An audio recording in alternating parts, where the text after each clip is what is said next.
HTTP versus HTTPS. HTTPS was traditionally used to protect high sensitive information, such as online payment, since it was conceived over 20 years ago by Netscape for the Netscape navigation web browser. In recent history, however, it's been rolled out to almost all online platforms and has overtaken HTTP as the most common method of web-based data transfer.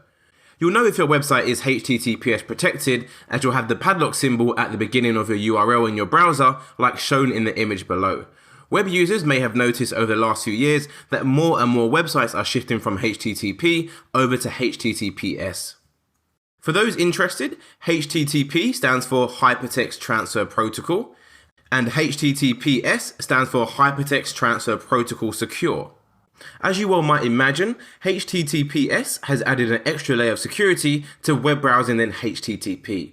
The traditional HTTP method transmitted information as clear for all to see as if it was jotted down on a piece of paper. The new protocol uses Secure Socket Layer, which in short is SSL, and Transport Layer Security, which again in short is TSL, to encrypt any information being transmitted, meaning that it's relatively difficult, if not impossible, to read if and when intercepted. Any attackers hoping to get information from such data will instead be met with garbled letters and numbers.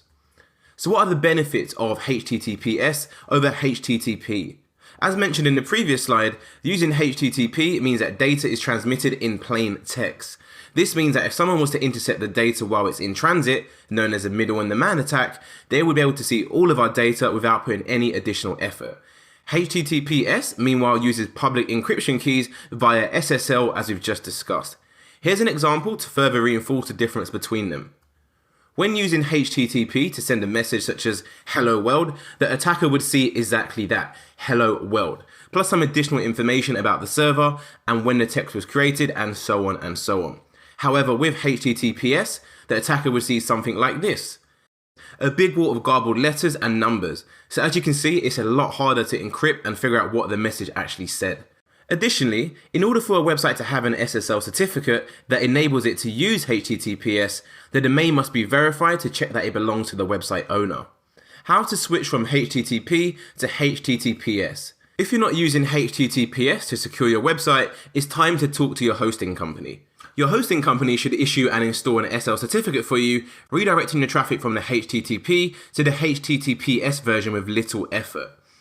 The only thing you need to do is get in touch with your hosting company and ask them to activate it for you.